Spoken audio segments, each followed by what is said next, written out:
Recently, I was scrolling on YouTube and I ran across a video by YouTuber Open World Games. The title to the video, by the way, it was a Starfield video, and the title of the video was Official Updates, New Gameplay Features, and New Ways to Travel. Oddly, the video only briefly mentioned the new future gameplay features, but did spend quite a bit of time discussing a modder that goes by the name of Robbie, and he had harsh words for Starfield. Robbie, one of the creators behind Skyrim Together, was recently working on Starfield Together, which would provide a multiplayer mode for Starfield. Recently, Robbie participated in an interview where he proceeded to state that he was throwing in the towel when it came to his efforts to create Starfield Together. This in itself wasn't so strange. What was strange was his reasons for giving up on the effort. While it's totally fine not to like a game, his tone was obviously personal and had very little to do with any technical challenges. He literally stated that the game was trash. He then went on to offer a few subjective opinions about the game that has nothing to do with creating a multiplayer mode for the game.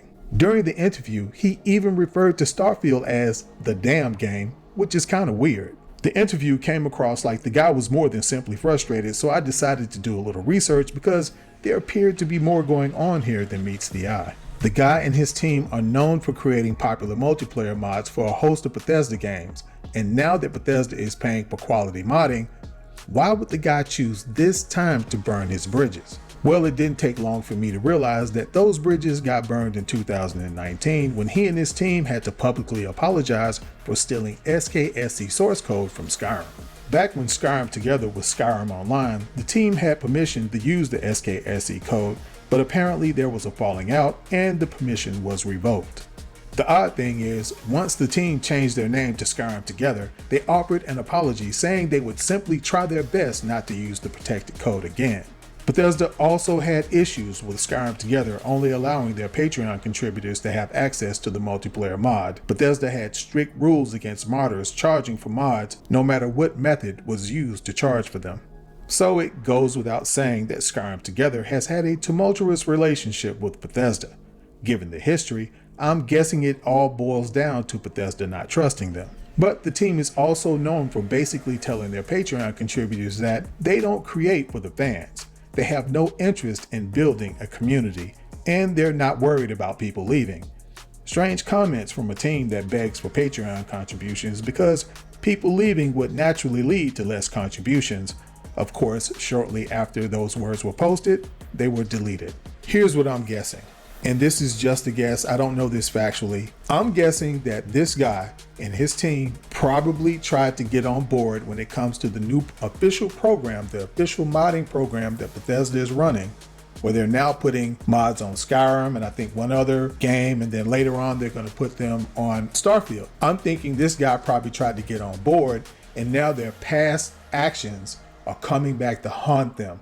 I guarantee you that Bethesda probably rejected them. I mean, the SKSE code it didn't directly belong to them, but it was code in their game. And plus, Bethesda knew that they were stealing the code regardless of who they were stealing it from. They were stealing. So they probably don't trust them. So I guarantee you that there was an effort to try to get on board when it comes to the new creation store or whatever it's called or whatever it's going to be called. And he's trying to create multiplayer for Starfield, and they probably just said hell to the no. And now the guy's butthurt, and here he is giving this interview. Because think about it, if it was just about Starfield and Starfield being trash and hard to code for and mod for, Bethesda has other games coming up in the future. We all know this. We've heard about the roadmap. Why would you burn, like even if you really thought the game was trash, why would you say that?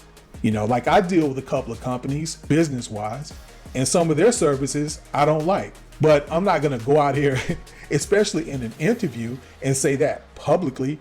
First of all, that's very unprofessional.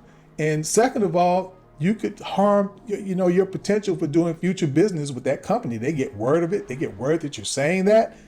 Of course, especially if your work is contractual, they're going to get rid of you.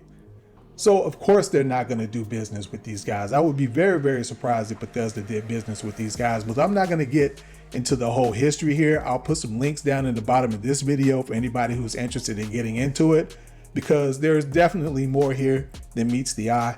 And this guy's word just simply can't be taken. All right, guys. But anyway, respectfully, please, Tell me what you guys think about this. Do you believe this guy? Or do you believe this guy is probably a little butthurt because, well, he probably couldn't get involved in the Bethesda official modding program? Anyway, guys, later, and of course, stay safe.